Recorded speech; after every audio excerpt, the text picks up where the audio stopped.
party. Invited everyone you knew. You would see the greatest gift would be from me. You know a crazy story about that song? That's the Golden Girls theme song. And I watched a documentary on the Golden Girls. It just happened to be on. I don't know, I'm being weird. It just was on the background. I didn't really care, but that song was like a whim. It's like probably one of the top 5 TV show intros of all time, and it was a whim. It just happened. The woman came in. She read what it's supposed to say. She said, "Hey, I gotta be at another event in 10 minutes." She got the lyrics, and then she just ran with it, and she went for it. But the more you know. All right, subject of the day is somebody asked me what are some good starting points for investing basics, and I sat back and thought about it, and I said, man, that's a good question. So it's going to be the subject of the day, or at least the subject for the next 5-10 minutes. First of all, you got to understand that investing has to be a mental commitment, because a lot of people want to invest, but they don't. They really don't. They love the ideal of investing, but they really don't want to do it, or they don't know how to do it, or they're scared to do it. And when people are fearful and people don't know what they're doing, they get nervous and they pull their money out. You put $100, $200, $500 into a pot or a system, and you lose, $20 the first 2 days, and then you're like, yeah, fuck this, I'm out, right? But that ain't the way it should be. You have to mentally commit to investing. It is what it is. You can't just wake up one day and say, hey, I want to invest, and I'm gonna throw my money into this pot, and I'm gonna check it in a week, and hopefully I make triple my money. No, right? You need to set a time goal and an allocation goal, not just freaking I'm gonna put a little money in here and hopefully it work out. It ain't like quick money. It ain't like gambling. It ain't like forex. It ain't uh, crypto or sports betting or parlaying and any of the other crap. You can't just throw money into something and hopefully it works out. It doesn't work like that. So first of all, you got to mentally commit, and then you got to allocate. Allocation is taking a certain amount of money every month and putting it into the pot, regardless of how bad things get. No matter how much you struggle, no matter how broke you are, it doesn't make a difference. I do not care what you are going through, because I promise you, whatever you think you're going through that's bad, I went through probably worse.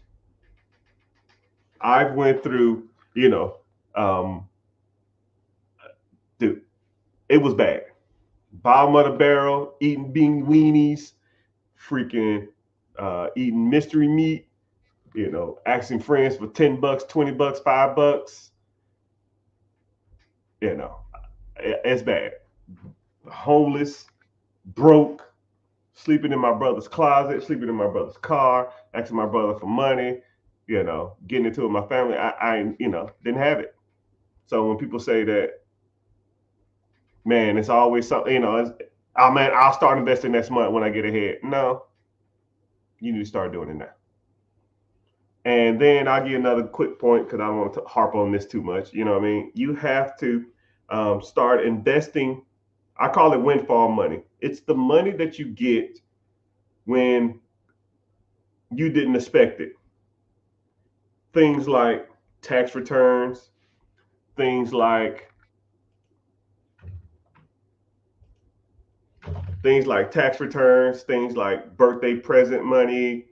Um, your mom want to bless you with some money. Your parents want to bless you with some money. An inheritance, a insurance claim, lawsuit money come through, or whatever. You have to take that money and put it to work, and don't worry about trying to get ahead or trying to worry about staying afloat. Right? We all are going through the same things, regardless of how much money you make or how much money you're bringing in, right? I'll say you're bringing in 4,000, 5,000. Let's say if I'm bringing in 500,000 a month, I have the same struggles as you do. I have bills, I have creditors, I have lines of credit I have to pay. But you know who gets paid first? I do. And that's the difference between middle class, low class, upper class, and rich and wealthy people. Rich people will always pay themselves first. If I got an account and let's say if I did $50,000 last month,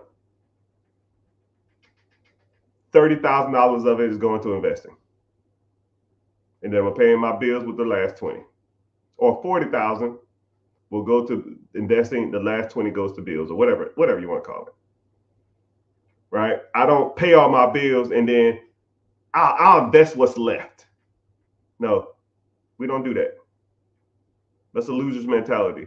Losers invest what's left because there's always going to be something. There's always going to be a tire being popped. There's always going to be engine trouble. There's always going to be a freaking credit card. There's always going to be a late payment. There's always going to be something. Losers pay themselves last. Winners pay themselves first. You work for the money.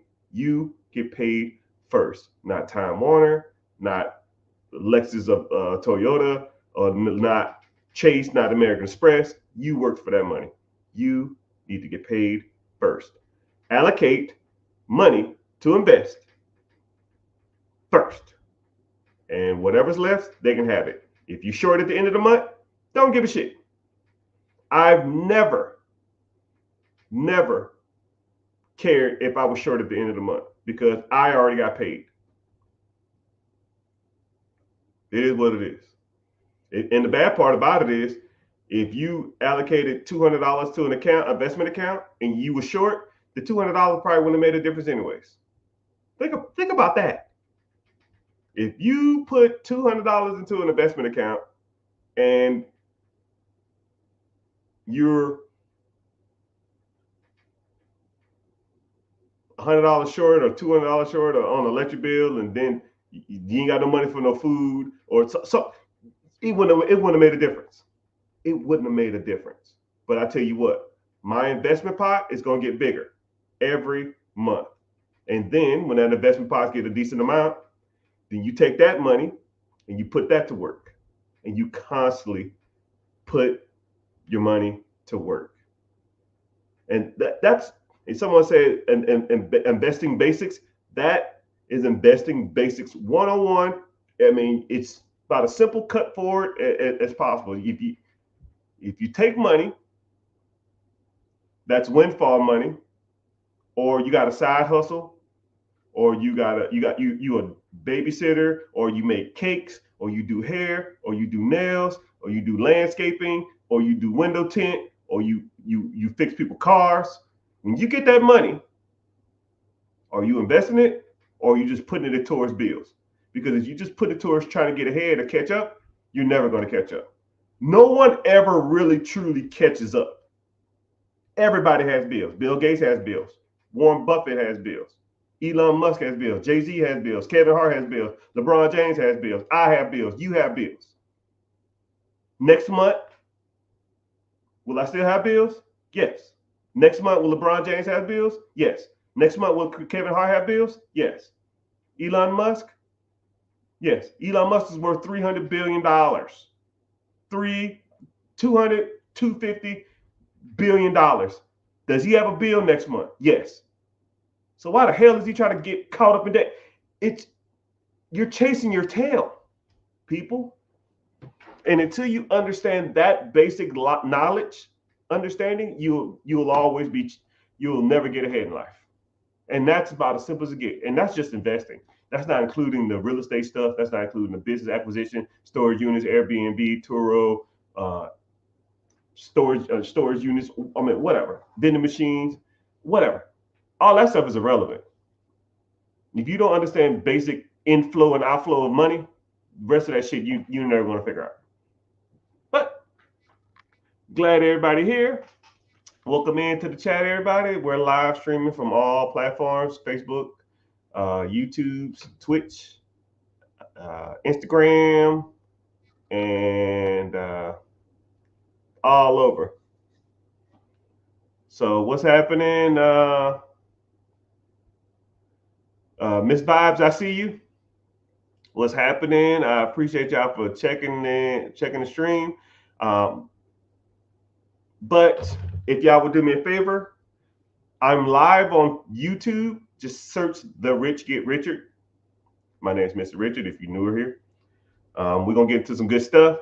YouTube is the only one that pays me. You can stay on the other social media platforms, and if you're new here and you just kind of see me, make sure you're at least following.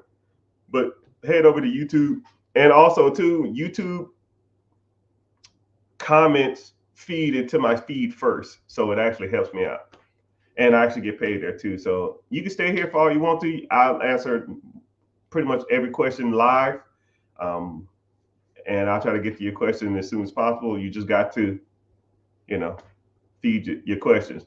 One thing I don't like about Instagram though, it like I have to like constantly read thing.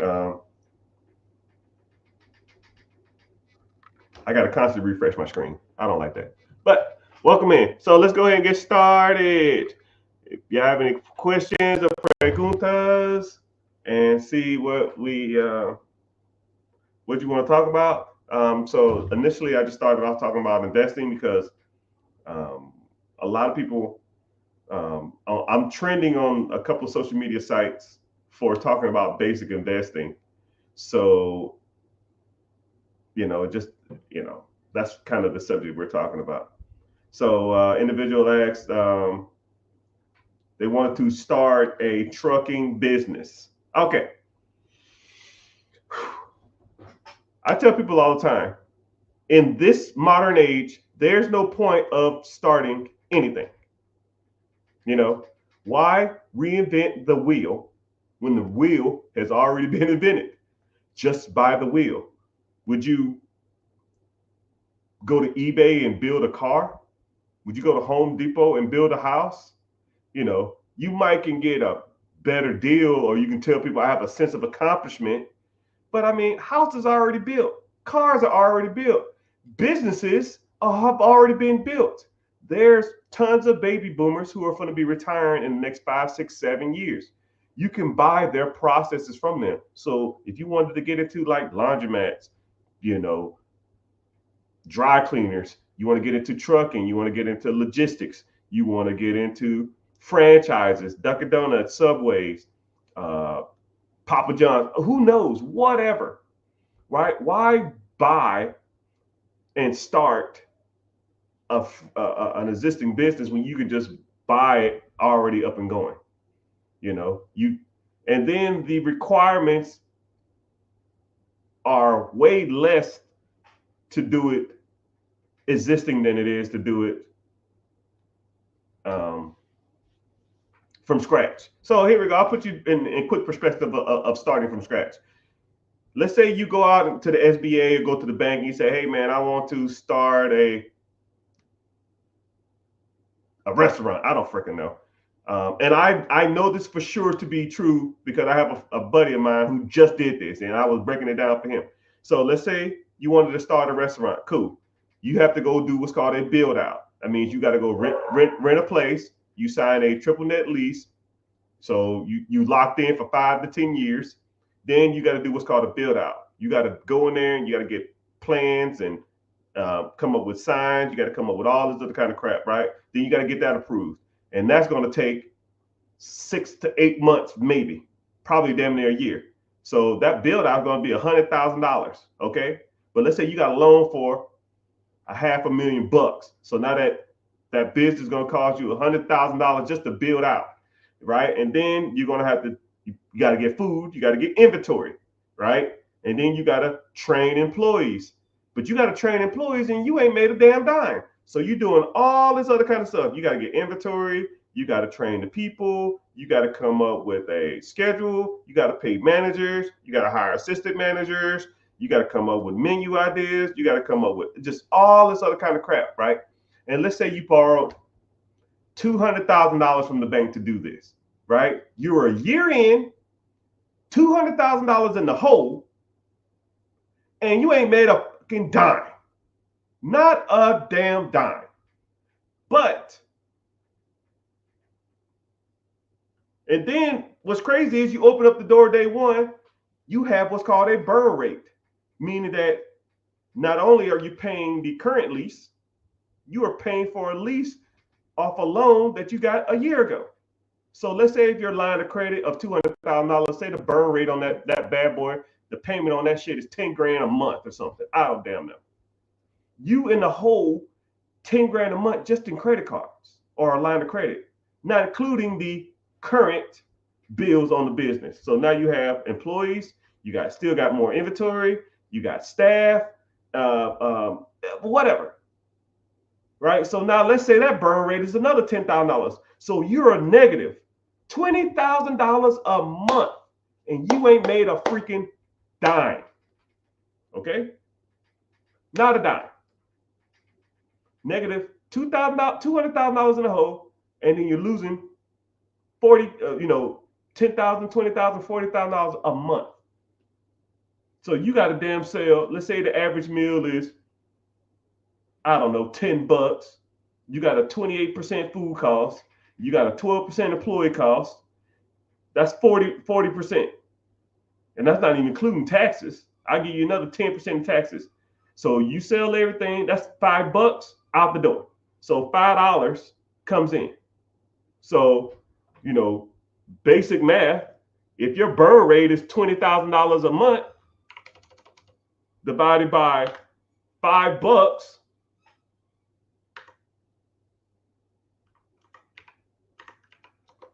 you got to sell 40,000 meals just to break even.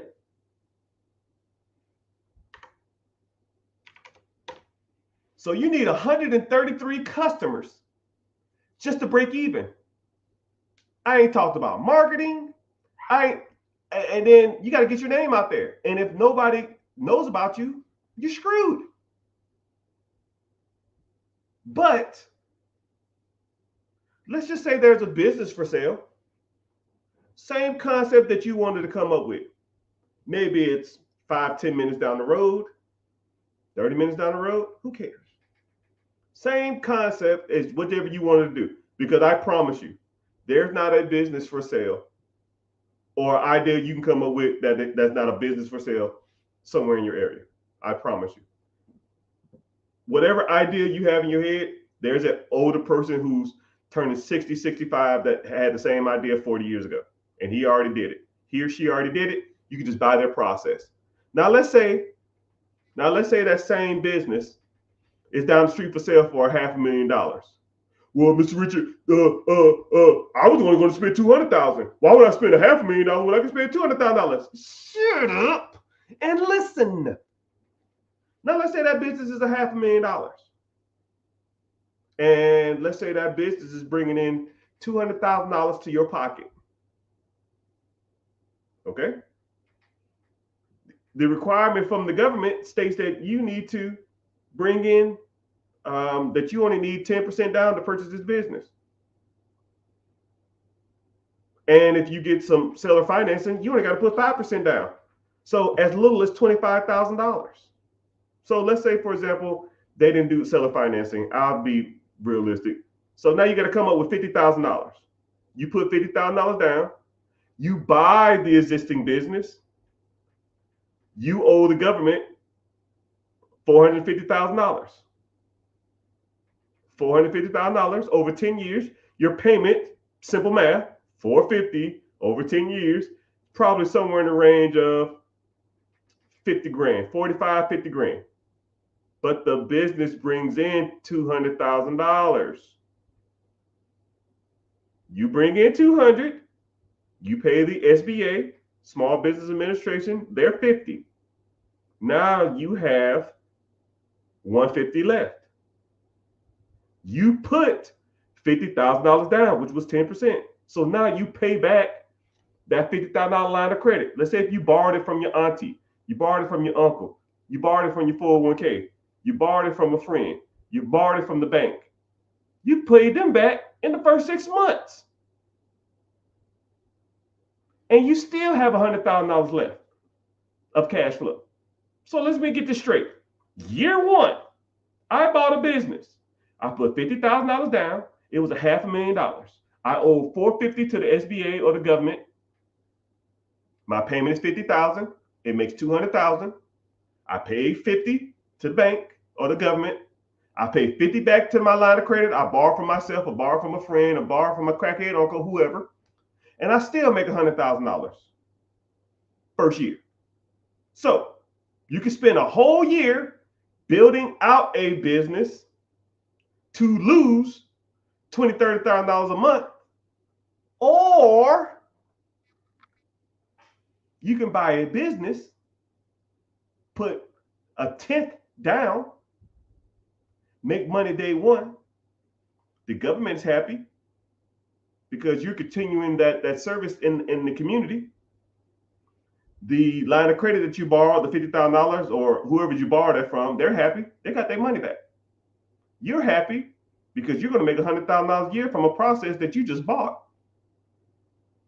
And, everybody's winning. And the person that you bought it from is happy because they got their money and now they can go and retire. Win, win, win, win, win. All I do is win. And that's how the game works, people. At least when it comes to business acquisitions. But if you wanted to learn more about this, I got to give a shameless plug. I do apologize. If you want to learn more about this, I have a webinar this weekend. This Wednesday at 9 p.m. EST. Links in the bio. It's called Be Your Own Boss. Sign up. I don't sell your information. If you want to come to it and just learn a new way to think outside of the box that you've been conditioned to your whole life, because you have been led astray, my friend. You've been taught your whole life to go out, do good in school, get a job, go to college, get married, buy a house, have kids. And none of that shit is financially growing. None of it works. You've been led astray. You've been chasing the rabbit down the hole for 10, 15, 20 years probably, and it ain't worked out for you. You're learning your information from people who are broke. Teachers, broke. Your parents, broke. Grandparents, if you had a blessing to meet them, probably broke. Your freaking neighbors, broke. Your friends, broke. Your college professors, broke. Your co-workers, broke. Your damn boss, broke. Broke mentally and broke financially. Because they think that they're getting ahead and they think they got some power in the world because they're telling everybody what to do, making an extra $2 an hour. It's trash. Trash. You got to learn from people like me who teaching you the real deal, Holyfield. You have to teach. I have to teach you investing. And I call it the 4 pillars. First of all, we got to work on your personal credit, right? You can't be going out here be trying to get $1 million loans with a 400 credit score. We got to fix that, right? You need to know the ins and outs. You know the difference between hard inquiries, soft inquiries, credit profile, FICO score, credit scores, all the bureaus, how they pull, how to boost your credit, how to be more pleasing to the banks, and then when you start focus on business credit and LLCs, S corp, C corps, sole proprietorships, EINs. If you want to get into trade lines, you want to get into net 30s, net 60s, net 90s, all that shit's trash too. But I like to talk about it because I like people to know that I'm not out here playing around. I know what the hell I'm talking about, right? Then you got to start focusing on pillar 2. That's investing. Mutual funds, ETFs, index funds, mutual funds, stocks, bonds, If you want to get into crypto, you want to get into short-term investing, you want to get into long-term investing, whatever, right? What's the best app to do it with? What's the easiest way to do it, right? I need more money. We got to start teaching you about trimming the fat, because a lot of people have a lot of fat in their bank account, a lot of it. Because if you sign up for a one-on-one or a coaching program or something, first thing I'm gonna do, yeah, bro, let me see the fat. Oh man, I don't have a lot of bills. I don't have a lot of bullshit. Let me see. Netflix, Hulu, Disney Plus, Carvana. I mean, not Carvana. Lyft, Uber Eats. Dude, what the fuck, man? Uber Eats last 6 months. Click. It says right here you spent $1,400 in the last 6 months on Uber Eats. Not only are you too lazy to cook, you too lazy to go pick it up. That's a double negative.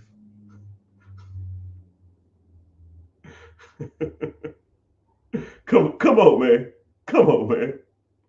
You know, who's your cell phone through? How much your cell phone is? When the last time you called them and asked for a reduction or swapped it over to an account that's a lot cheaper? When the last time you called your car insurance and asked them for a plan reduction? You know, you can go, I'll give you a tip right now. You can go to your car insurance website, put your exact information in it, get a new quote. If it's cheaper than the quote you have now, they will honor the new quote. Wow, I just saved you an extra $400 over the next 6 months. Now, what are you going to do with the $400? Boop. You need to start investing. Oh, I need to get caught up on my credit cards. Wrong. Then when it comes to investing, I even have I'll give you another subcategory, right? And that's taxes. I review all your taxes for free, right? Find you more money. I just had a client 2 weeks ago, found them an extra $3,100 because they were doing their taxes wrong. Now, what are you going to do with that extra $3,100? I'm going to get caught up on credit cards. Wrong. Free money. You didn't even know you had it. Take it. Let's put it to work. You really want to get ahead? Let's put it to work. Because that $3,000 compounding interest will make you way more money than saving some money on some stupid ass credit cards. Because credit cards are going to be there. Credit cards was there yesterday. Credit cards are there today. Credit cards are going to be there tomorrow. Rent's going to be there tomorrow. Rent's there today. Car payment's going to be there tomorrow. Car payment's going to be today. Car payment's going to be there tomorrow. I mean, it is what it is. It is what it is. You got to start investing. Third lesson we talk about is real estate. Owning your own primary home, owning duplexes, quadplexes, fourplexes, commercial apartments, getting into syndication, Airbnb, freaking Section 8, wholesaling, bird dogging. I had a lesson the other day in my class because someone said, yo, man, you always talking about bird dogging. I don't even know what the hell that is. You always talk about it. I said, okay, cool. Here's a 30-minute lesson on bird dogging. After I was done with that, they said, yo, bro, I didn't even know that shit even existed. I didn't even know that was even a thing. I said, yeah, I did it for years. It's the way you get into real estate with no money. Oh, man, I want to get into real estate. I ain't got no credit. I ain't got no money. Cool. Bird dog. What the hell is that? Sit back. But all the ways, lease option, tax liens, sub 2, lease to own. All the different ways you can buy money, owner financing, bird strategy, creative financing. It's tons of ways to make money in real estate. You just got to know how to do it. You got to be taught from people that talk about this type of stuff, not go to college and do good in school and work hard. Work hard at what? Does it look like I'm working hard? Work smart. Put your money in shit that's going to make you enough money so you don't have to work hard. Working hard is for suckers. Then the last pillar that I always focus on is ownership. Owning processes that make you money every day. You're not going to get ahead working a 9-to-5. 3% of all millionaires work a 9-to-5. And you know they're doctors, lawyers, engineers, nurses, traveling nurses, and stuff like that. Right? If you don't have a high dollar skill, or if you're not bringing in damn near $150,000 to $200,000 a year to your 9 to 5, it ain't happening. Right? And then there are a couple of exceptions that people will live well below their means, and they invest everything they got, and then when they're 65, 67 years old, they might have a 401k that's equivalent of $1 million. I mean, I get it, right? But majority of people ain't gonna do that. You got to own processes that make you money while you're sleeping. If I own a business, my business makes a sale, and I pay my employees, I pay my staff, I pay my overhead, and then I pocket $400, and that transaction happened at 6 o'clock in the morning.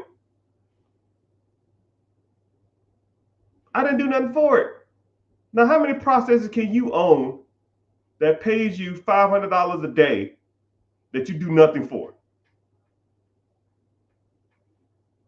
Infinite. Now, let's say there's a process that pays you $500 a day, but you got to work 12 hours a day. How many could you own? 2 max, and that's $1,000. And now you tired as hell and complaining that your back hurts and that I ain't getting paid enough for this. But if you own a system that pays you $100, $200 a day that you do nothing for, you wake up, you check your account, you might call your team, wish them some luck, you might pay a little money here and there, say here's a gift card, thanks for your hard work, and go about your business. You got to know how to find those systems. Businesses, laundromats, storage units, Airbnbs, vending machines, whatever. You got to learn about those systems, and nobody is going to show you in your circle. Your teachers, your college professors, your friends, if you got roommates, your co-workers, your family, your mom, your pops, your brothers, your sisters, your kids, right? I'm not trying to be an asshole, but they don't know what they're talking about. I listen to people talk for 3 minutes when it comes to money, and I almost just like, I don't even want to hear it no more. You don't know what you're talking about, right? I started my financial journey in 2008. I bought my first piece of real estate, and I listened to every financial book or read every financial book in the library. Every one. 107 books, and I'll never forget it. I read a book a day, which was rough, but I didn't know. I had no fucking clue, but I know I wasn't going broke again. And I tell you what, the things that I learned from all those books, and I've been applying them all through the years, and I know what works and I know what don't. Right now, I don't know, 6 figures a month, easily. Right? Some months I do better, some months I do worse, but I don't care. And then all that money comes in, and I reinvest it, because that's the game. Pay myself first. I just gave you that lesson. But if you're interested in this type of stuff, you like talking about money, you like talking about different ways on how money works, you done with the rat race, you tired of the 9 to 5, right? My last push, and then we'll get to some questions. Click the link in the bio, join the free class. It's called Be Your Own Boss, right? I don't sell your information. If you come through, you listen, you hang out for a little bit, ask me a couple questions, and if you want to move forward, we move forward. If you don't, you never have to hear from me again. I don't care. I was fine before you, and I'll be fine after you. I don't care. I just got tired of people for years asking me, yo, man, do you have like a program or something where you can sit back and teach people? And cool, I'll walk you through that process. I'll show you what I have to offer if you're interested, and if you are, right? But you get a lecture before we even start, right? I'll break down a lot of this financial stuff before we even start. So, yeah. So let's go ahead and get started. Somebody says, I want to own a laundromat or a dry cleaner that is absentee, but what if my manager quits? What is your fail safe? Okay, good question. What if your manager quits? Generally, management in a laundromat, McDonald's, Dunkin' Donuts, Subway don't give a shit. Management typically are older people for the most part. Older people generally have families. For them, people just don't up and quit for a reason. They just, you know what, y'all, I'm done. Peace. Um, it's it's 12 o'clock on Friday. Today's my last day. I'm out. Because if they do that, they're gonna call you and say, "Hey, man, I got a referral here for John Smith. How was he?" Well, he was a good worker, but he just quit on me one day. I don't know if he's gonna do that with you. He just left, and they're gonna ask him about that in the job interview. And they say, "Yo, man, why'd you just quit? You told him on Friday at 12 o'clock that you're gonna leave, and then you just left. Why'd you do that? Are you gonna do that with us? Now we're not gonna hire you." So more than likely, if a person is older and a person has more responsibility, they're not going to just leave you high and dry. First of all, they have an obligation to probably their family, right? A spouse, man or female, male or female, and or their kids. So more than likely, they're going to give you the respect and give you a cushion before they quit. And if they just leave, right, more than likely, you're going to have other people working there. So you can either do two things. One, if a manager ups and leaves randomly, just I leave, right? Which is kind of weird, but more likely they're not. Every job I've ever been to or every place I've ever worked at has the guy or the girl who's probably the best worker around. I want you to think about your job.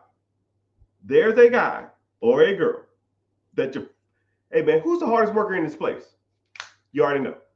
When I was in the military, you already knew the guy or the girl. They was the go-to. They did everything. They always worked hard. They never talked bad about anybody. They just went there, worked, left, right? And they worked their ass off. We all know those people. First of all, more than likely, they was already doing managerial roles anyways, or they was already the assistant manager. Boom. Congratulations, young man or young woman. You're the manager now. If you want to do that. Or you tell the individual, hey, you're going to quit in 2 weeks. Let me find a person to replace you over this next week. And then after the week, when I bring him or her in, then you train them how to do your job. And then after a week, you're done. About as simple as it gets. And I hope that helps. And have I ever had that happen? No. Nope. What's up? I got a question. Ask the question. Preguntas, questions. So here we go. Are you able to do a one-on-one devise a base plan based off persons going through business-wise? Yes. Whenever you, like I said before, click the link in the bio or go to therichgetricher.com, which that website, it works, but you got to type in HTTP // it's kind of corny, but anyway. So, but you can just click any link if you're on Instagram, YouTube, Facebook, Twitter, Twitch, X, TikTok. Just click the link in the bio. It's a link that'll say "Be Your Own Boss." Just go to that website and just sign up. But yeah, and if you need a one-on-one and you want a one-on-one, we'll go from there. But like I said, my one-on-ones is super extensive, and we break down everything, right? It's kind of crazy. I think I did a one-on-one maybe a couple of weeks ago, and the guy was like, "Okay, you ready?" I said, "You ready?" He said, "Yeah." He said, "Okay, cool. When it comes to businesses, I want to do." I said, "No. Nope. We got to get to the basics." So we ran through everything, right? We're gonna talk about his credit. We talked about his investments. We talked about his income. We talked about short-term goals. We talked about midterm goals. We talked about long-term goals.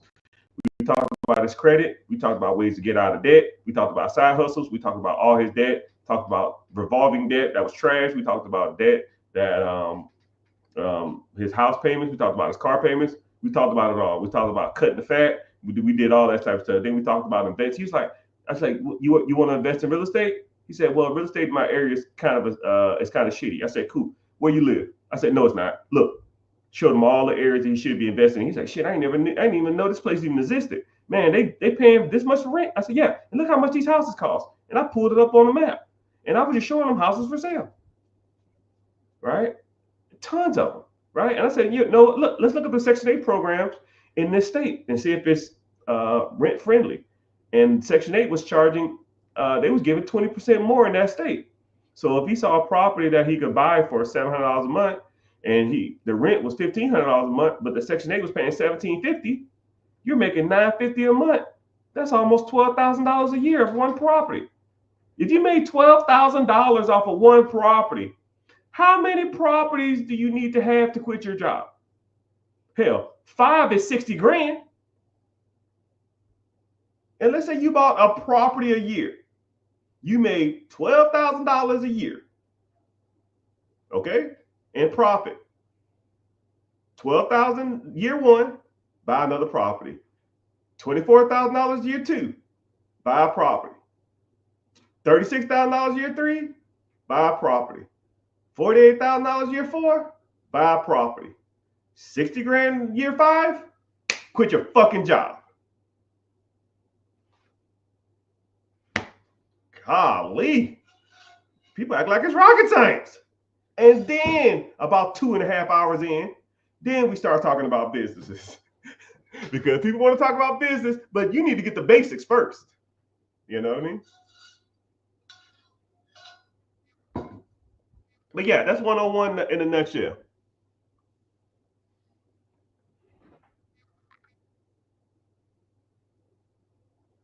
Quick question. Go ahead, ask the question. I'm zoning. Whatever y'all want, man. I'm giving it. I'm giving y'all the game.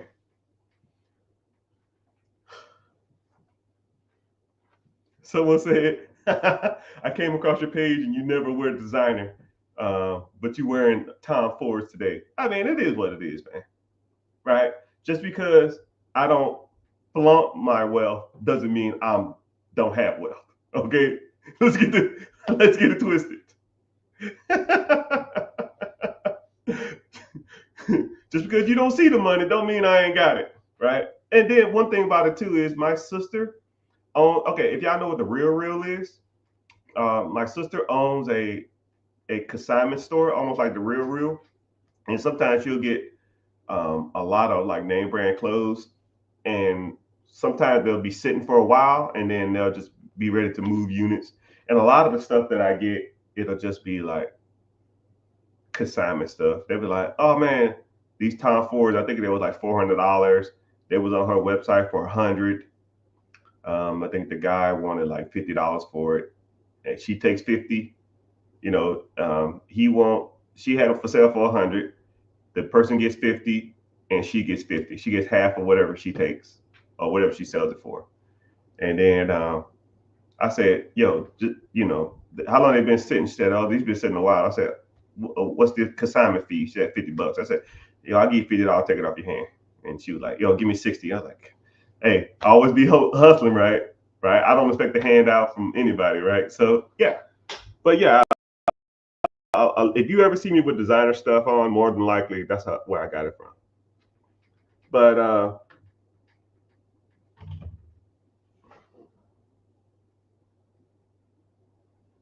someone said, I wonder what the payment's going to be on a $450,000 loan.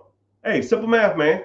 The average SBA loan is about 10%. 10% interest on $450,000 is about $45,000. I'll round up. That's $500,000. The average SBA loan is 10 years. $500,000 over 10 years is $50,000 a year. Simple. Say word. Where do I sign up? Click the link in the bio, my guy. And then we also talk about credit, and we also talk about business funding, because a lot of people don't have access to capital, and I'll show you how to raise capital, how to get your own capital.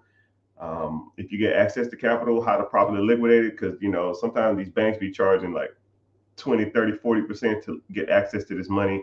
in the form of cash. And there's better ways to do that. I try to do. I'll show you how to do it. Do you think private A investments like Energy X is long-term investments? I don't even know what Energy X is. I'm kind of simple on my investing. I'm not out here trying to chase. I call it chasing chickens or chasing pipe dreams, man. Oh man, I'll give you a great example. It was about when I started making a decent amount of money. I started getting into like some crazy investments. That's where I learned a lot of my hard knocks. 2012, 2013, there was a company drilling off the coast of Africa. They had some new oil refinery technique that was revolutionary. And they was doing 90% returns month over month for the last like 6 months or something. I said 90%. I said, if I put $100 into this stuff, I get 190 back in a month. And then after the month 2, I'm at what? Damn near $350. I said, sign me up. Bro, I forgot what I put in, like 15 grand or something.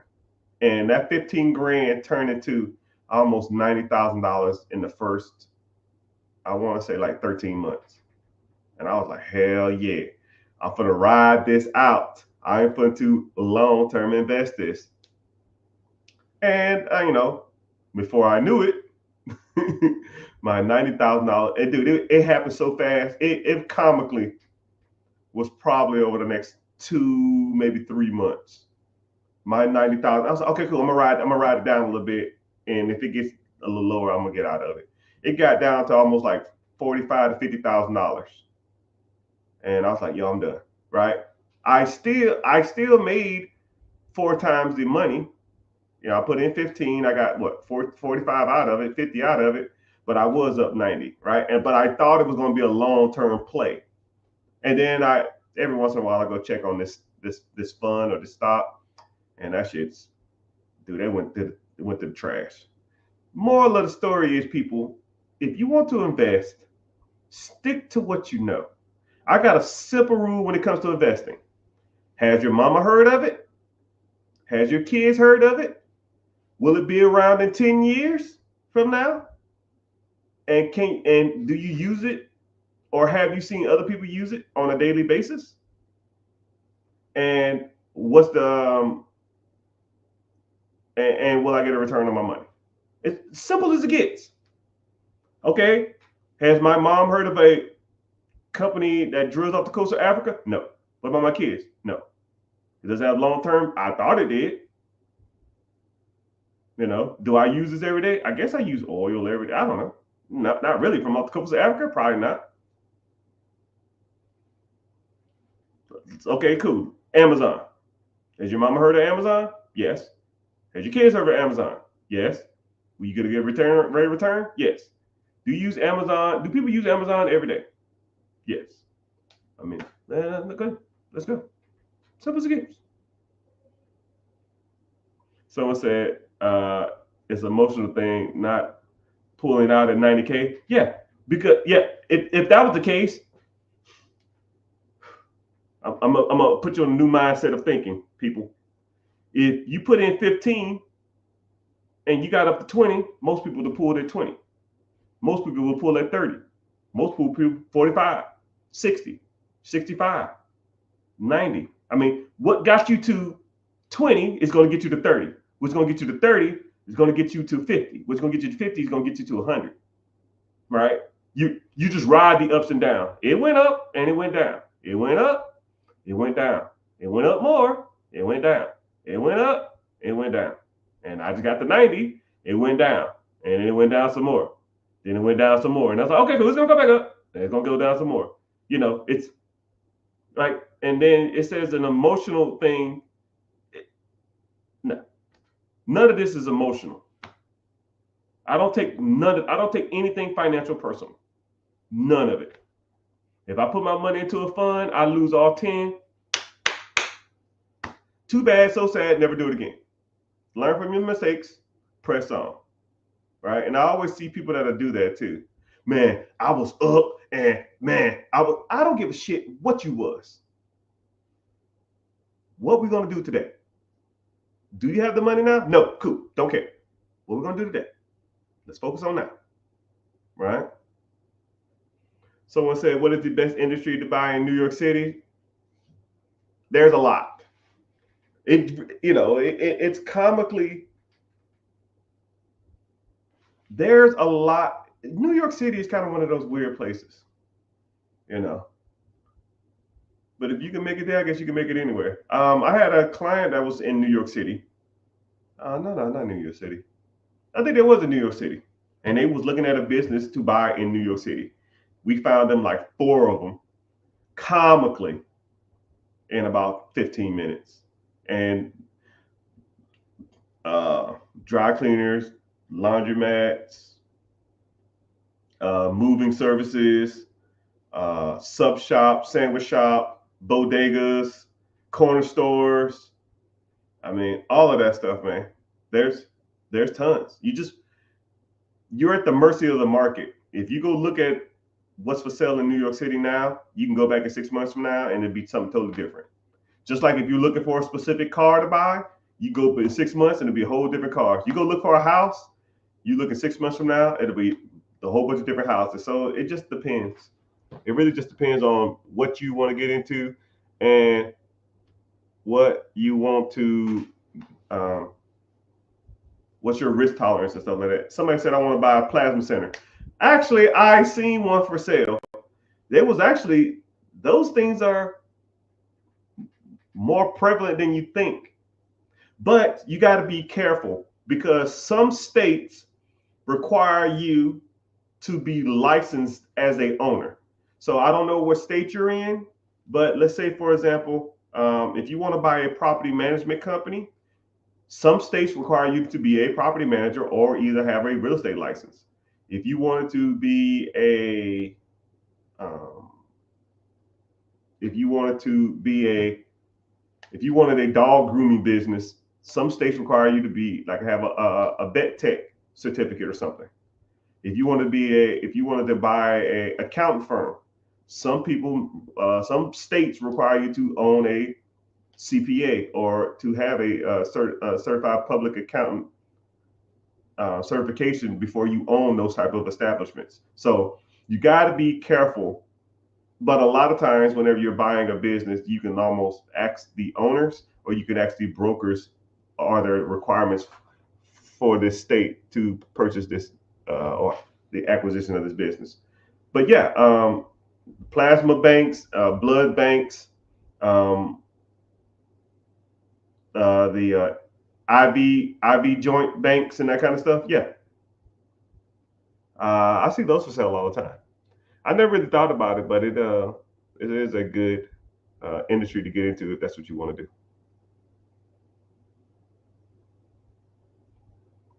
So let's get to the question. Preguntas. Yesterday we had a good lecture. Yeah, yesterday that bird dog stuff, man. We talked about being a bird dog, which a lot of people don't even know that even exists. So yeah, in class we talked about being a bird dog, and yeah, people got value from it.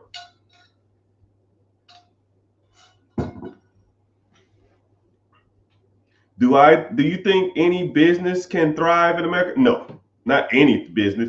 Okay, I'm not like I'm a real big politically correct person. I don't like saying all or none of anything, right? Can no person make it in America? That it's grammatically incorrect. Does every business make it in America? Grammatically incorrect. Do I think that anybody my personal opinion, with the right mindset, the right know-how, the right coaching, and the right steps, I feel anybody can be successful in America. I'll tell you like that. Anybody who comes through me, I feel like I could get you right. You just have to implement. You have to put in the work, right? I could tell you how to make millions and millions and millions of dollars if you just take the information and be like, yo, that was dope. No, come up with a plan. Like if we coached or you was in the program or I worked with you, I'm gonna give you plays. Every time we meet, I'm gonna give you 3 or 4 different plays, right? And all you're doing is like double dutch, right? Airbnb, nope. Syndication, nope. Airbnb, nope. Sub 2, nope. Section 8, nope. Buy your first rental property in a rent-friendly area. Yeah, I like that one. And that's all you do. You got to get into it, right? You can't sit back and do this all day and double dutch. You gotta hop your ass in eventually. You can't just sit there and, oh man, this is good information to learn. No, you got to do it, right? Will you be scared? Yes. Is it nervous? Yes. Are you tapping into something that you've never done before? Yes. But you will get a little rush, and it's kind of like a little adrenaline that'll come. And once you do that, you do it a couple times, it's almost like, dude, what the hell was I waiting on? It's almost like when you drive for the first time. When you drive for the first time, you're kind of scared, you're kind of nervous, you don't know what you're doing, you're kind of fearful. You think, oh man, everybody's gonna wreck, people are gonna crash into me, I'm gonna die. I saw a statistic that a lot of people die in cars. I don't never want to do this. You give it 2 years, you got the seat back, you don't put on your seatbelt, the music blaring, the windows down, you talking on the phone, you're texting, you're eating at the same time. It's the same thing. It's the same thing. Over time, when you do some of this stuff, it will just come natural, and you will just easily just start looking for the easiest, fastest way to do it. If you buy one rental property, you can buy two. You buy two, you buy four. And you buy four, you buy 8. And then you buy 8, you can buy 16. And then after that, now you're looking for package deals, right? Or what they're called, portfolio deals, right? Those are the best ways to scale too, man. You know, you got a old investor who has, I don't know, 30, 40, 50 properties. Shit, why buy a whole bunch of single family homes, one a month, when you can buy 50 in the damn portfolio? Cool. How much are all these properties worth? I had them appraised at $2 million. Okay, well, what you want for them? Give me 1.6. Okay, well, 20% of 1.6 is 320. You put 320 down, you got $400,000 worth of equity. You pretty much get your money back as soon as you sign the shit. But that's how you scale. And then the rent will pay for your down payment. I mean, let's be real, people. Let's be real, people. But commercial break, y'all. Like I said, I give you 15 minutes worth of game, and you got to listen to me solicit for 15 seconds. 15 for 15, right? I don't know where you're watching from, TikTok. Just make sure you tap in the screen. Let's tap for 15 seconds while I talk. 1, 2, 3, go. Just tap the screen, tap the screen. Instagram, I see you. YouTubers, I appreciate you in here. They say the YouTube is bumping, man. I'm getting some AdSense today, man. Cut the check. Twitter in the house, Twitch in the house, Facebook. We need to work on it, but it's all good. But if you want to watch, it's the same platform. I see everybody's comments. I just get paid from YouTube to be here. So 2 things. 1, I have a free webinar coming up this Wednesday. Click the link in the bio. Join the free class. Like I said, I don't sell you information, but we talk about, raising money from the banks. We talk about buying businesses. We talk about buying real estate. We talk about credit. We talk about business credit. We talk about business funding. We talk about stocks, bonds, mutual funds, investing, compounding interest. It's a good little segment that a lot of people need to hear. But if you're interested, go over there and head that out, check that out, and when you do that, also then click back after you sign up, and then go to my YouTube channel and watch this from here. Because, like I said, I'll give you game for free, but YouTube actually pays me to be here. So, and it's not even a lot. It's like, I don't know, a couple $100 a week or something, just enough to like get my daughter some Michael Jordan shoes. She loves Michael Jordans, and I hate Michael Jordan. You know what I mean? But it is what it is. I hope I never meet that dude. But it's all gravy. It's all gravy. Why is Bitcoin considered the new gold? I don't know about that, Playboy. I don't know about that one, Playboy. There's no standard for Bitcoin, one, and it has no utilitarian value, right? I can't go to Walmart and say, yo, I have one Bitcoin. Let me buy this TV. Until there's an exchange for an exchange, a basic unit of metric for a certain currency, it won't be accepted. And that ain't happening anytime soon. So that's just my personal opinion. What is the best first asset to buy or invest in? Like I said, I believe in the 4 pillars: credit, investing, real estate, businesses. You can almost do all 3 of them at the same. You can do all 4 at the same time, right? I'll even give you basics. Boom, you got a 401k at your job? That's investing. Do you have a personal house? That's real estate. What do you own that makes you money while you're sleeping? That's the business. How's your personal credit?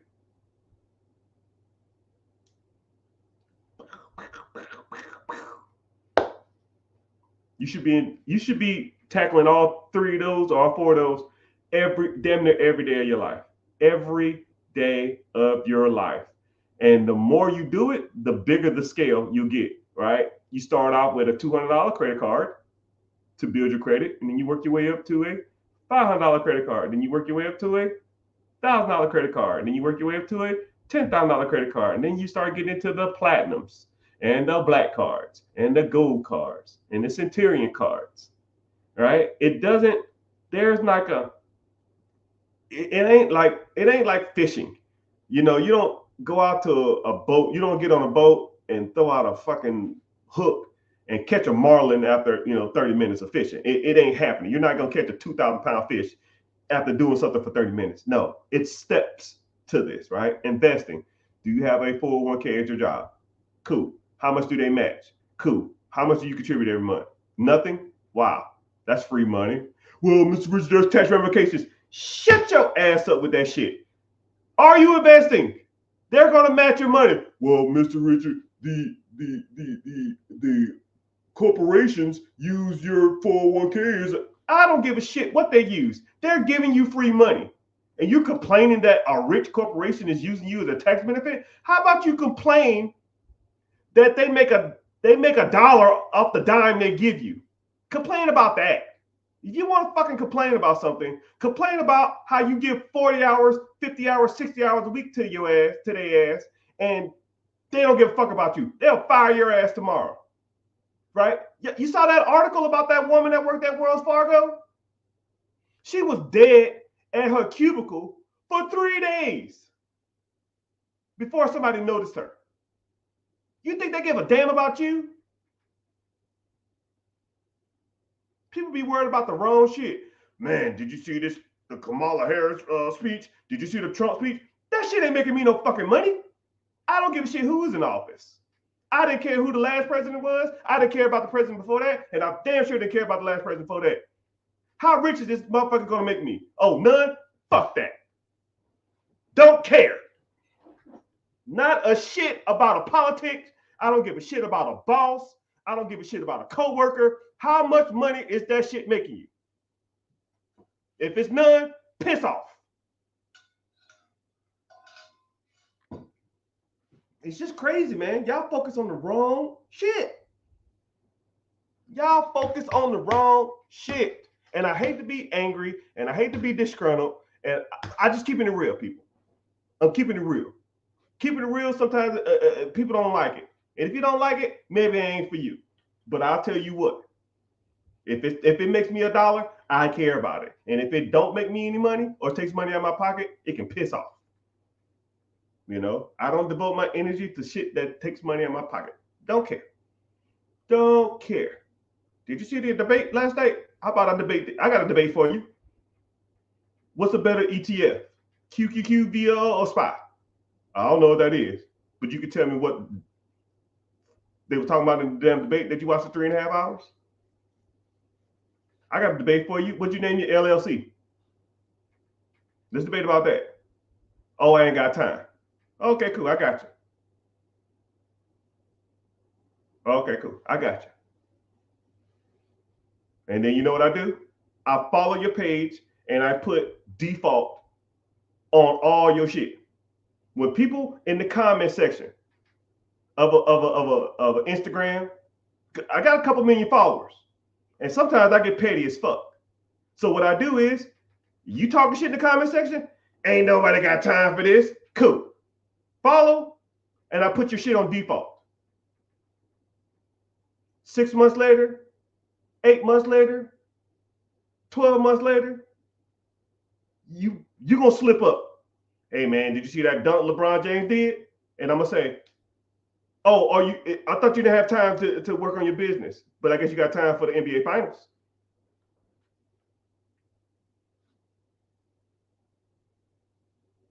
Block. I'm that guy. I'm that guy.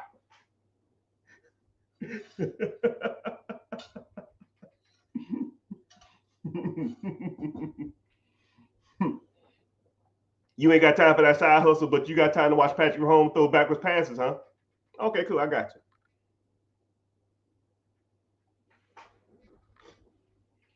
But if you invest in 25% credit cards, why not pay them off? Brother, we all have debt. Let's say you have a 25% credit card, okay? Let's do a simple, basic math lesson. This is about as simple as it gets when it comes to people talking about, I should pay off my debt. Cool, I got you. Let's do simple math. If you put, let's say I'm gonna get my calculator out, right?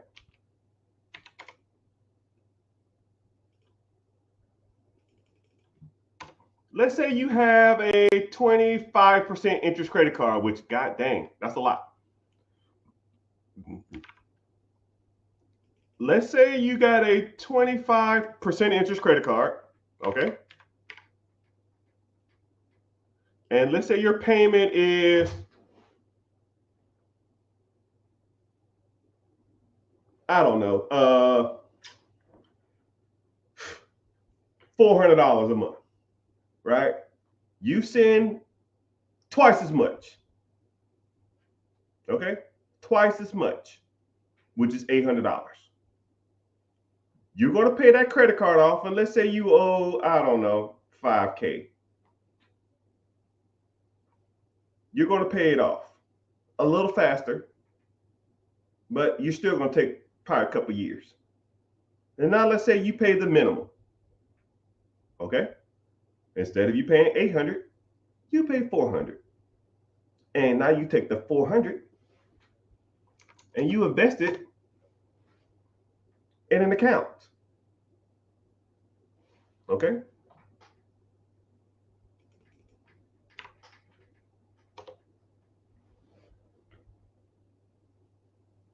In 5 years,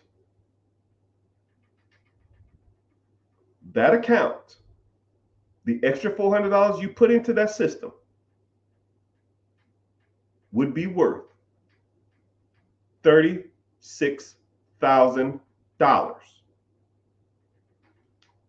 So you can pay off a $5,000 credit card at 22% interest, or you can invest and have an account with $36,000 in it. Like I said before, we all have bills. I can do way more with $36,000 than a paid off credit card. Because all you're going to do is go charge that shit right back up anyways. It's revolving. You think you learned your lesson the first time? Or the second time? Or the third time? Or the fourth time? When I pay these credit cards off, I'm never doing this again. And then what happens? Never do it again. Happens the next month. I mean, stop me when I'm lying. I'll wait. I meet people who are 23 years old with credit card debt. I meet people who are 32 years old with credit card debt. I meet people who are 42 years old with credit card debt. I meet people who are 52 years old with credit card debt. I meet people who are 62 years old that have credit card debt. You think you're smarter at 62 than you are at 22? No. Most of y'all are just as bad with money as a kid, as a middle-aged adult, and as an elderly. Nothing changes. But what does change is the amount of money you have in that account. And now let's say you put $400 in this account every month for 5 years. Okay? That 5 years, you got 35,000, right? And now let's say you do nothing else with that account. Okay? You don't put no more money in that account, just the extra money you was paying on that stupid ass credit card, right? And then you leave it in that account for another 10 years. $35,000 in a simple ETF for 10 more years. You would have $147,000. So would you rather still be paying on that damn credit card that you still gonna have, but now at least you got $137,000. Now you can do some stuff with that, right? You can borrow against your investments. Mr. Richard, what? What the fuck does that mean? That means that if you have a portfolio, stocks, bonds, ETFs, index funds, mutual funds, you can go to the bank and you can say, hey, man, I have $140,000 worth of stocks. Can I take a loan against this? They say, yeah. Here's 90% of the value of that. You got 150 in there. They're going to give you a what? $1.30? Damn, I didn't even know they can even do that. Yes, that's how rich people do it. You think Elon Musk sells his stocks?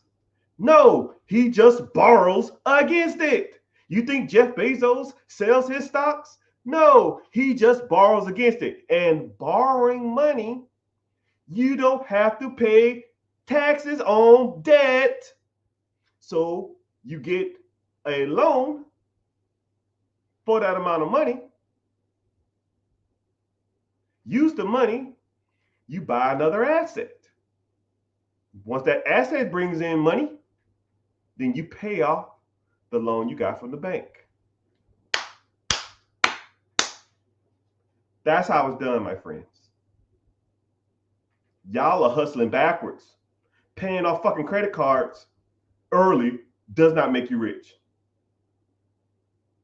Paying off your car early does not get you ahead in life. Paying off your house early ain't the play. Investing, reinvesting, and reinvesting into shit that pays you while you're sleeping is how you do it. Not having more debt is not it. Like I said before, I guess I could call this topic, we all have debt. I have debt, you have debt. Name your favorite celebrity.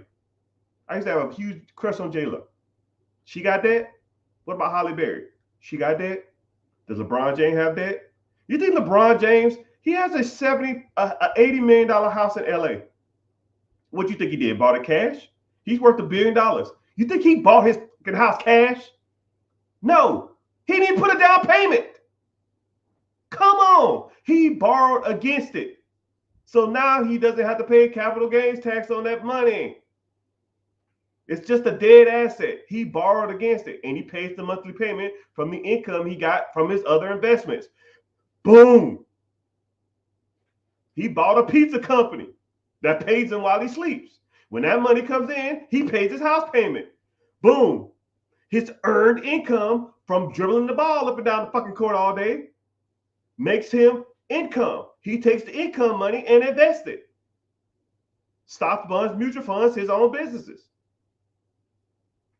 Now that income pays for the cars, the Lambos, the house, the clothes. You think he's paying for that with his paycheck? You think LeBron James was worth $1 billion 2 years ago and now worth $1.5 billion 2 years later? Off a salary from the NBA? Y'all got a lot to learn, dog. Y'all got a lot to learn. In this game of money, you think you got it figured out. Y'all are rookies. Y'all are rookies. Y'all ain't got a clue how this shit works. That's why you need somebody like me to teach you.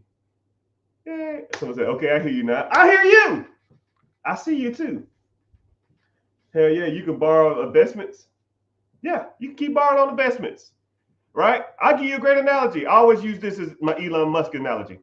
Elon Musk wanted to buy Twitter. Twitter was evaluated at $10 billion. Okay? Twitter was worth $10 billion. The people didn't want to sell it. Elon Musk said, I give you 20 for it. We're not selling. I give you 30 for it. We're not selling. I give you $40 billion for it. And they said, hey, we'll take that deal. So what? Elon Musk is worth $200 billion. What do he do? I'm going to sell $40 billion worth of stock? No, you goobers. No, that's dumb. If you sell your stocks, you got to pay taxes on that money. But what did he do? He went to the banks and took out a loan against his stock portfolio to buy Twitter. He purchased Twitter with 100% debt. The payment on $40 billion is probably $200 million a month. And now y'all thinking, man, I got to pay this debt off. I got to pay this off super fast. No. Say if Twitter brings in $350 to $400 billion a month. 400 comes in, 200 goes out, you pocket 200. Simple as it gets, people. Now, if Elon Musk can do that at a $40 billion level, you can do it at a $40 million level. Hell, you can do it at a $4 million level. Let's keep going. You can do it at a $400,000 level. You can do it at a $40,000 level. Let's say if you have stocks or 401k, and let's say you have $60,000 in that account. And I see it all the time. Hey, man, I'm thinking about cashing out my 401k. Why? Because I need the money for something. Borrow against it. That way, your money can continue to make money. You take that money, buy something that makes you more money. And when that money comes in, you can pay off the loan. And then you still can take care of whatever you need to take care of. While your other money is still sitting in the account accruing interest. That's the game, people. Or at least one of the games. But hey, it is what it is.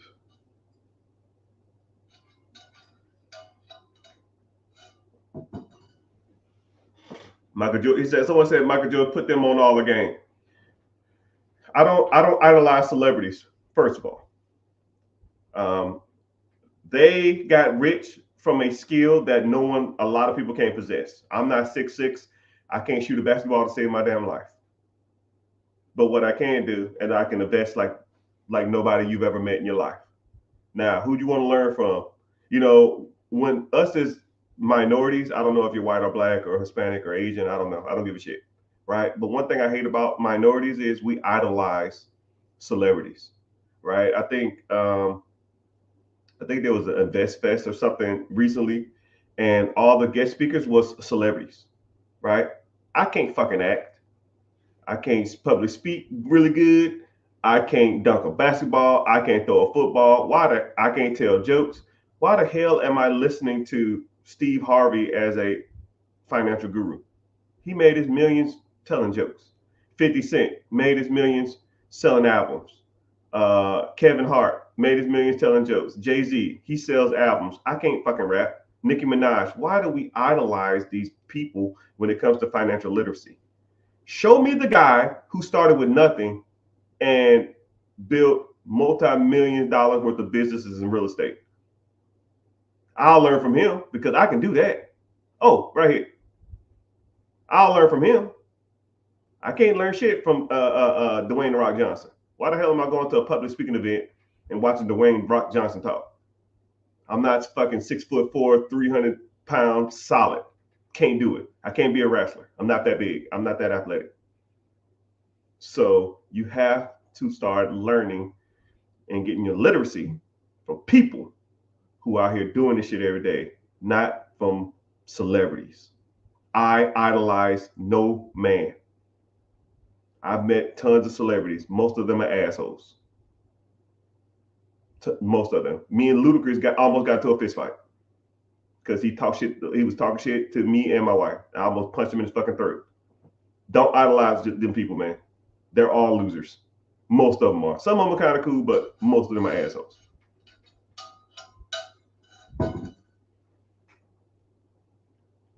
Baby mama be getting. No, I don't want to hear that shit. Someone said baby mama be getting in the way. I don't want to hear that. Nobody gets in your way. Not your mama, not your baby mama. Like, dude. I love my wife, but when it comes to the money thing, she just lets me handle it. She can guide me and or assist me on certain things, but I don't do that. Right? I'm out here studying. I'm out here in the streets. I'm out here learning. Your baby mother or your mom or your friend or your neighbor or your boss can't tell you shit. You out here, it's your money. JG Wentworth. You do what you do with it, whatever you want. Right? If it fails, they're not going to be there to help you get up. But if it hits, they're gonna have their hand out. About as simple as it gets, my guy. About as simple as it gets, my guy.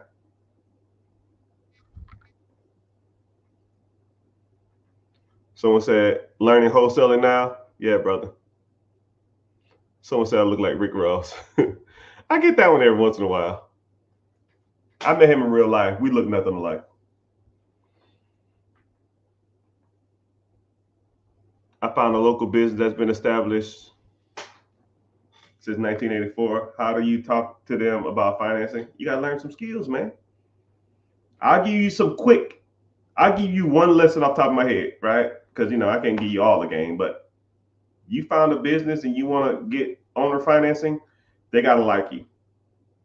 If you had a business that was worth $1 million and you were gonna give it to somebody, would you give it to somebody that you didn't like or didn't know? Probably not. Rapport. Learn rapport. I'll put you on that. Someone says you was in the military. Did you get 100%?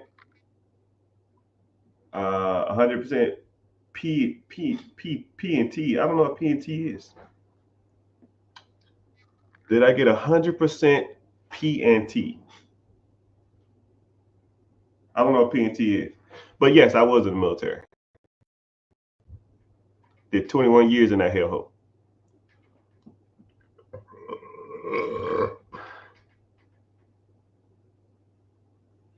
What's the best websites or the best apps to look for real estate?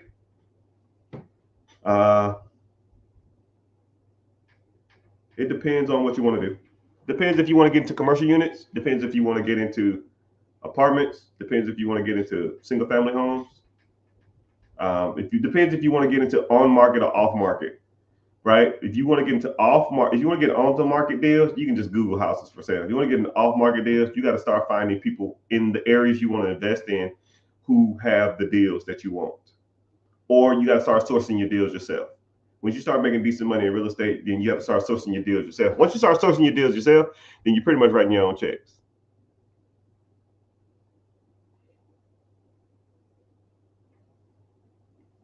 But I'm glad y'all here. Y'all go ahead and give me some check-ins, man.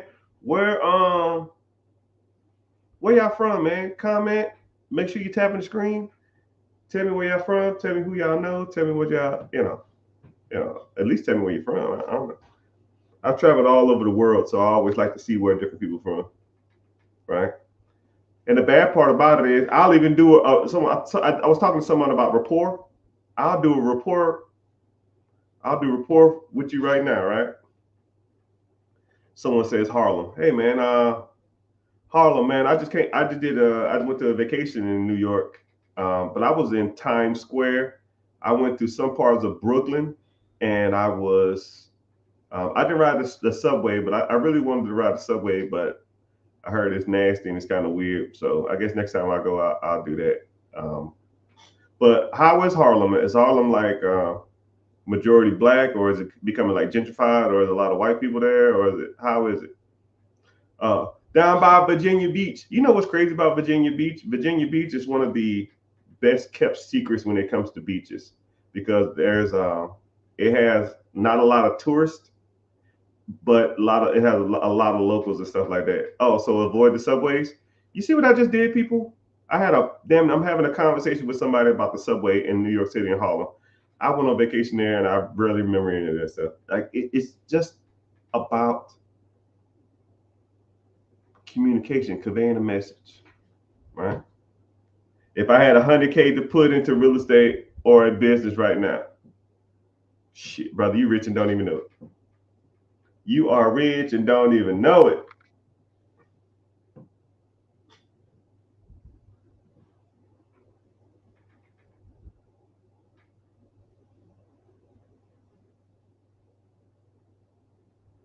Someone said, uh, to your point, Jay Morris allegedly got $11 million for the Tulsa real estate fund. Yeah, and he ripped all them people off too.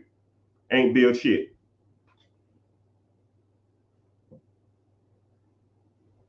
Who's to blame? Him, right? So to take on a fund, I'll even break that down. So there's a guy named Jay Morris. Jay Morris took a whole bunch of money. He raised a whole bunch of funds to start a Tulsa real estate investment group, and apparently didn't build shit. That is syndication Ponzi scheme 101, right? Syndication is when you're an investor, you take pools of money from people, and you find a project and you build the project. However, if then you're supposed to pay those people a dividend. But if you raise $11 million and then the money never goes to anything, but you have to sign a clause saying that you are investing, and you invest at your own risk, and if you lose your money, you lose your money. So in theory, if you did a syndication deal, you can almost essentially raise all this capital in the world and then just tell people it didn't work out, and then they're just on the hook. It's kind of fucked up. I'm not a huge fan of that shit, right? If I'm gonna take on someone's money and take on someone's investments, but please believe we build some shit, right? I almost think I should get into that, because a lot of people try to send me money to try to raise to buy apartments or buildings and commercial units and shit like that. I don't want to touch anybody's money, but yeah. Moral of the story is that a lot of these gurus out here think they know what they're talking about. They be on some bullshit.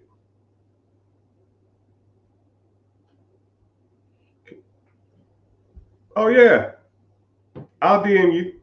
I'll see you.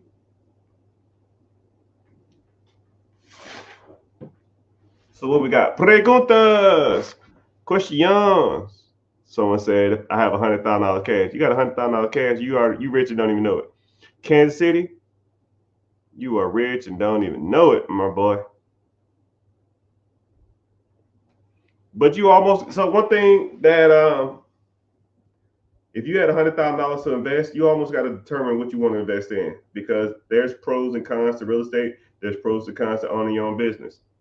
And to get started in the real estate is probably a little easier and a little faster, but There's tax benefits. There's capital gains benefits. Um,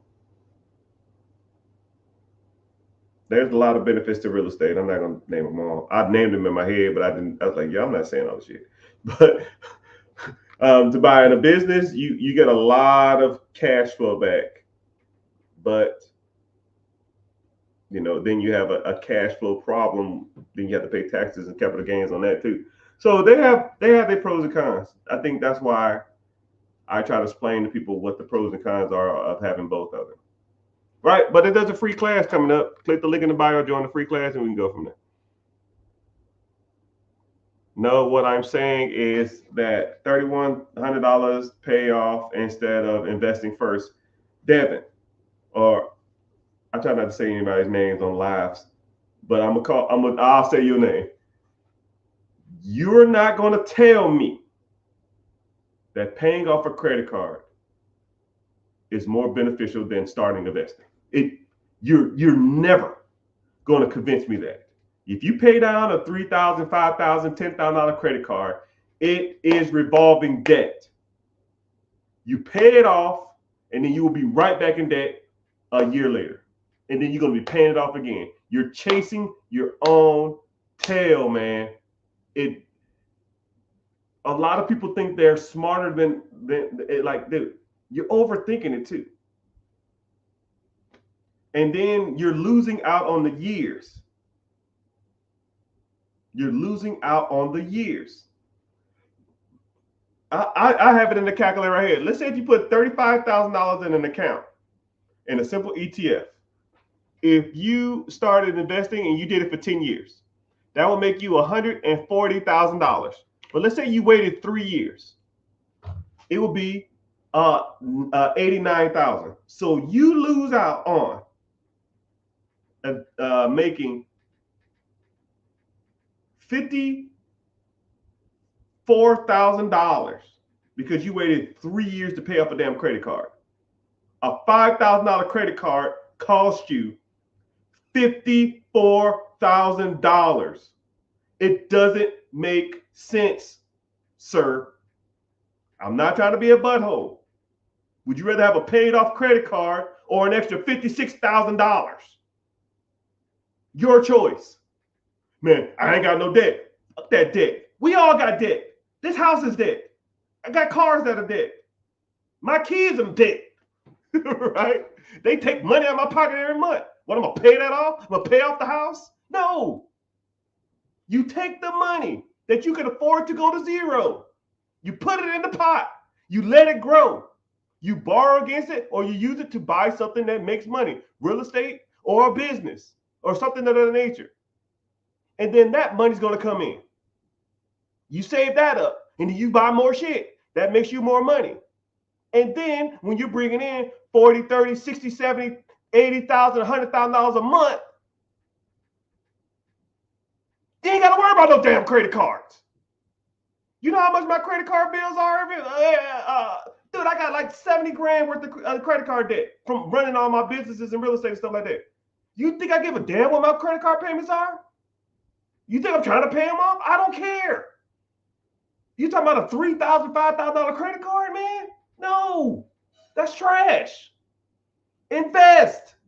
Take the money from your investment and buy something that makes money. If I bring in $100K next month, you think I give a damn about a credit card bill? No. Come on, man. Think bigger.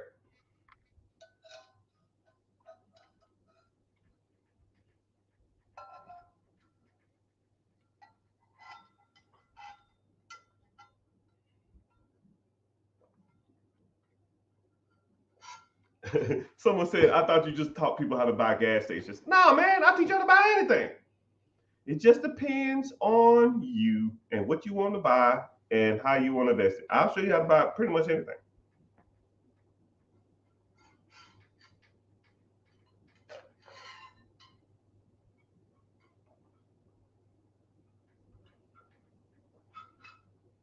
Someone said, if I knew about ETFs at 18, I ain't even going to read the rest.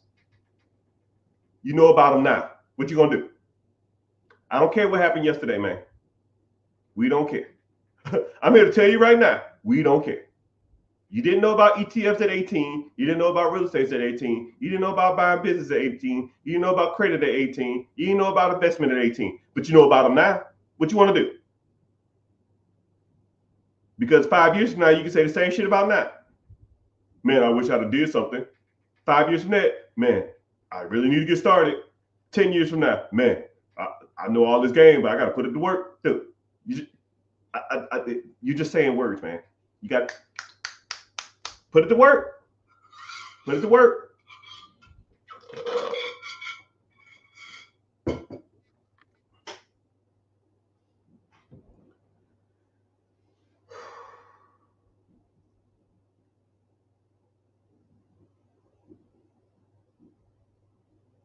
But thank y'all for hanging out. Appreciate y'all being here. Ask the questions. We cooking, man. We got a lot of people in this chat. More than I thought was going to be here. But, it is what it is.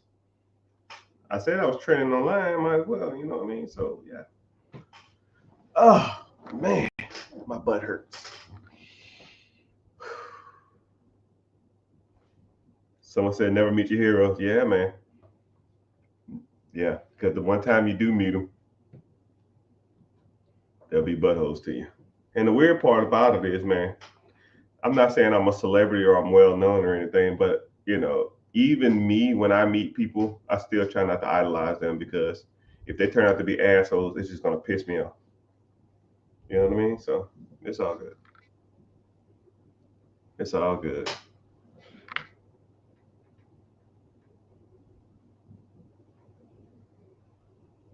Ohio in the house. Nashville in the house.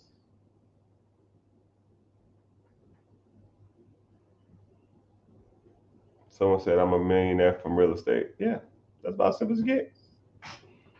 You're a millionaire in real estate, and you probably got thousands of dollars worth of debt. It's funny that people look at debt as almost like a crutch. Listen to Dave Ramsey, man, gonna have you jacked up, man, because that's all he talks about. Man, you gotta get rid of the debt, man. The debt, make more money. Like, think about it like this. I'll even give you a super easy scenario. Let's say I'll give you a hypothetical situation, $20,000 worth of credit card debt. And let's say you make $5,000 a month. You got $20,000 worth of credit card debt. You make $5,000 a month. Is that a bad problem to have? You're damn right it is. Let's say, okay, boom, I'm gonna double your income. Now you make $10,000 a month. Is $20,000 credit card bad to have? Yep. Cool. Double it again. You make $20,000 a month and you have $20,000 worth of credit card debt. Is that a bad problem to have? It's getting better. Cool. Double it again. You got $20,000 worth of credit card. Now you make $40,000 a month. Do you care about a $40,000 damn debt when you make $40,000 a month? Probably not. Moral of the story: make more money. Stop focusing on your debt. We all have debt. Rich people focus on making more money. Poor people in the middle class focus on paying off debt. They will sit in that rat race trap for life. And then as soon as they get out of debt, they hop right back into that shit. It's like a mouse stuck in a glue trap, and he gnarled his damn foot off just to hop right back in that shit. People pay off $30, $40, $50, $60,000 cars to turn around and buy another $40, $50, $60, $70,000 car. People rack up $30,000, $3,000, $4,000, $5,000 worth of debt just to turn around, get their income taxes, pay the shit off, just to rack up another $2,000, $3,000, $4,000 debt. It makes no sense to me.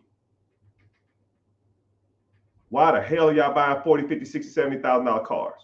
Why the hell are you racking up credit card debt every freaking month?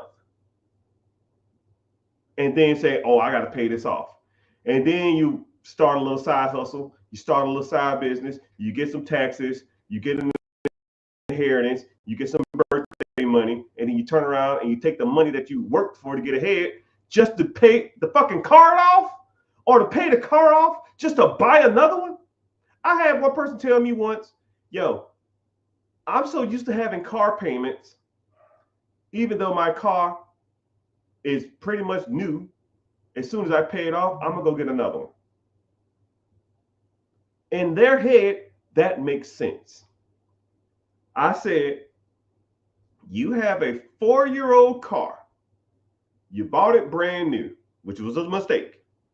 Brand new, it's trash. You lost half the value. You paid it off early. You paid it off in 4 years. Your car has 35,000 miles. Your car payment was $600 a month. You paid on it $1,000, which is another mistake. You could take that $400 and invest it. But you paid off the car early. So now, boom, you have an extra $1,000 a month with a paid off car that has 32,000 miles on it. What you finna do? I'm gonna go out and buy another car. Why? Because I can just get a newer model of the same one I got. Well, why? Because I'm so used to paying car payments that I feel weird not paying one. That is the dumbest I've ever heard in my life.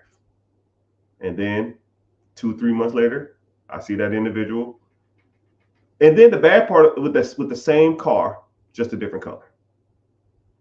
Same freaking car, different color. They went from like a 2016 to a 2020. And then the bad part about it is it wasn't even like the upgraded year. You know how they take like 5-6 years with the same car? She got the car as soon as it came out, 6 years later, or 4 years later, same car. One of my old co-workers in the military.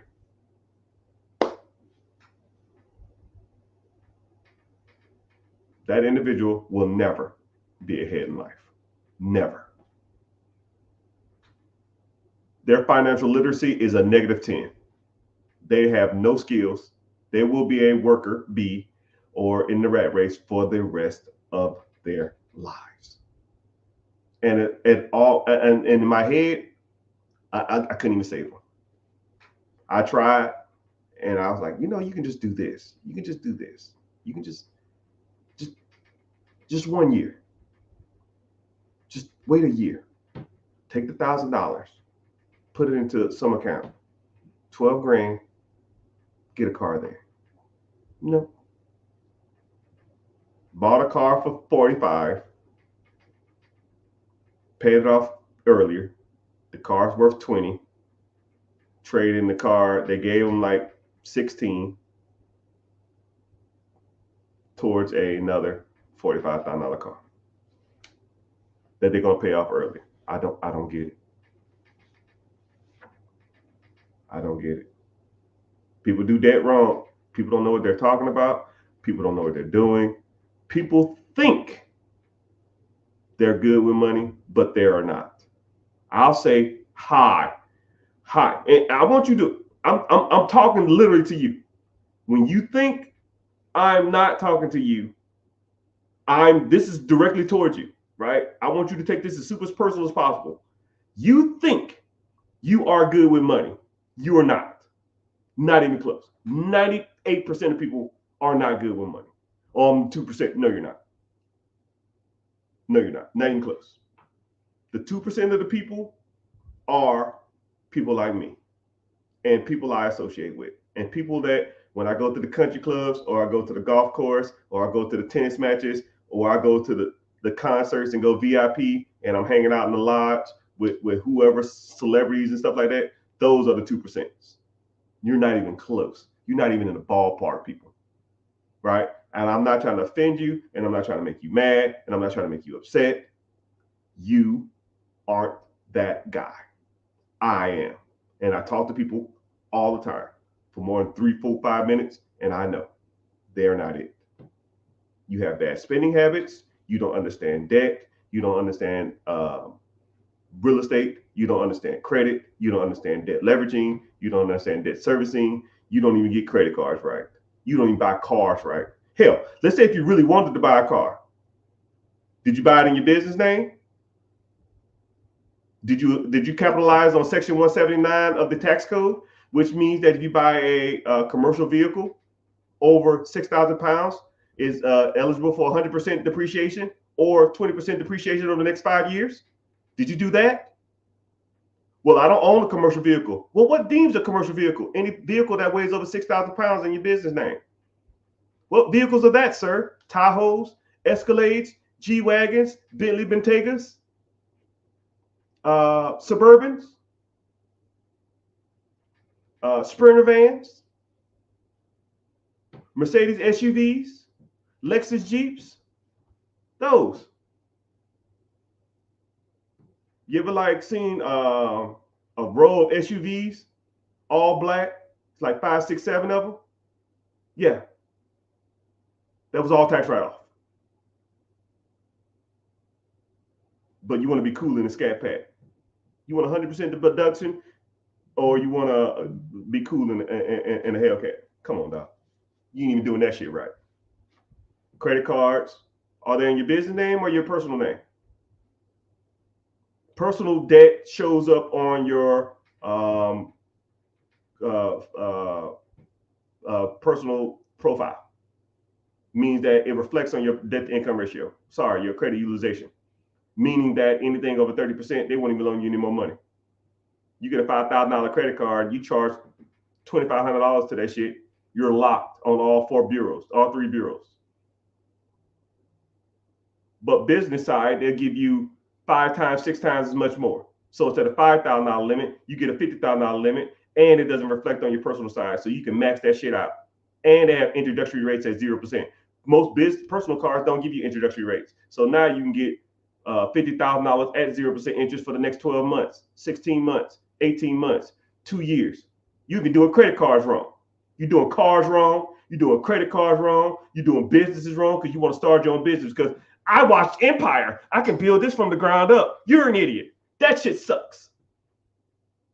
Why take over? Why buy it? Why start a process when you can take the damn shit over? You're doing that wrong too. Right? You renting where you at? Why don't you own? There's 6 or 7 programs that'll give you assistance for a down payment for your house. No person in America should be renting. And if you are, you should be capitalizing on FHA loans, which you can qualify for every 2 years, which is 3.5% down. And if it's a traditional home, you can do that every year or every 9 months at 5% down.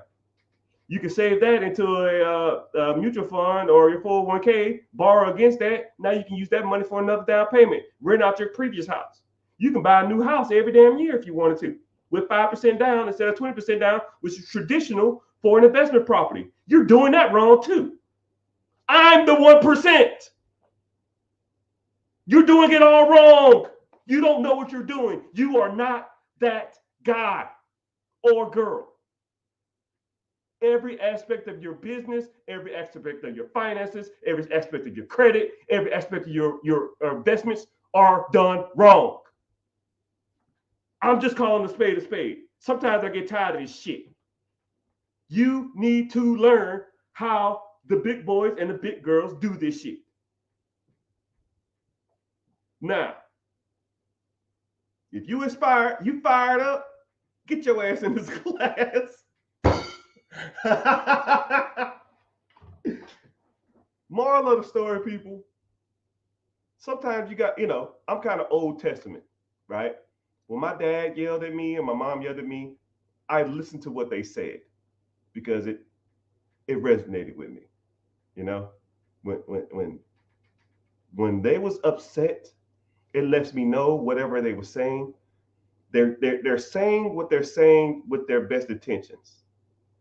They're telling you this stuff because they want to see you succeed in life. And they're seeing that you're on the wrong path and you're doing something wrong, and they just want you to straighten that arrow.